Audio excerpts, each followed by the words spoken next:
பேரவைத் தலைவர் அவர்களே, ஒரே ஒரு விஷயம் மட்டும் நான் மென்ஷன் பண்ணிக்கணும்னு நினைக்கிறேன். சிவகாசி தொகுதி பற்றி பல பிரச்சனைகள் ரொம்ப டார்ச்சர் பண்ணி ஒரு விஷயங்கள் எதிர்கட்சியெல்லாம் பண்ணாங்க. அதாவது பிரச்சனைகள்லாம் முடிஞ்சிருச்சு, அதுக்கப்புறமா ஆர்ப்பாட்டம்லாம் நடத்தி பெரிய ஒரு மக்களுக்குள்ள ஒரு அவங்களுக்கு இடையில ஒரு கன்ஃபியூஷனை உண்டு பண்ணிட்டாங்க. அதுக்காக நான் இதை பதிவு பண்ணணும்னு நினைக்கிறேன்.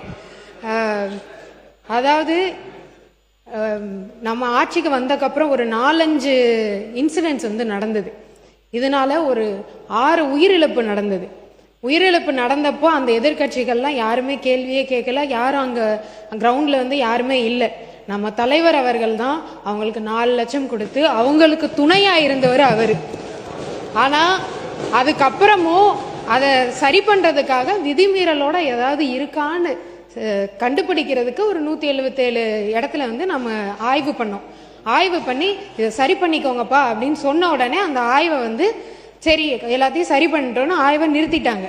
அதுக்கப்புறமும் இவங்க ஆர்ப்பாட்டம், கண்டன ஆர்ப்பாட்டம் அதெல்லாம் ரிலீஸ் பண்ணியாச்சு. ரிலீஸ் பண்ணி எல்லாரும் மக்கள்லாம் வேலைக்கு போக ஆரம்பிச்சிட்டாங்க. அதுக்கப்புறமும் போய் கண்டன ஆர்ப்பாட்டம்லாம் பண்ணி மக்களுக்கு இடையில ஒரு கன்ஃபியூஷனை உண்டு பண்ணி வச்சிருக்காங்க. அதனால சிவகாசி மக்களுக்கு நான் சொல்லிக்கிறது தான், எல்லாமே நல்லபடியா திறந்து நீங்க எல்லாரும் சந்தோஷமா வேலைக்கு போய்கிட்டு இருக்கீங்க. அதை நான் பதிவு பண்றதுக்காக நான் இங்க 2026